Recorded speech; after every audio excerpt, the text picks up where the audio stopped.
In this video, I'll show you how to use the GOV UK ID Check app step by step, so make sure you watch until the end.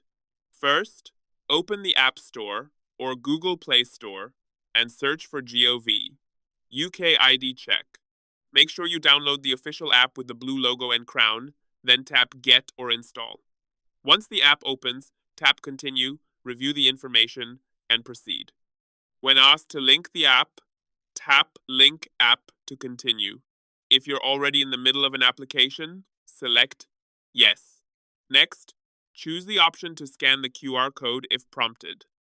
Open your passport to the photo page and position it within the white frame on your screen, then tap Continue.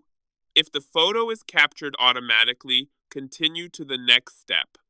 After that, place your phone over the small chip symbol on the front of your passport to scan it, then tap Submit Information. Finally, you'll be asked to verify your identity by scanning your face using the selfie camera. Tap Start and follow the instructions. Once completed, you'll see a confirmation that your ID has been successfully verified. If you found this video helpful, please like and subscribe. Thank you.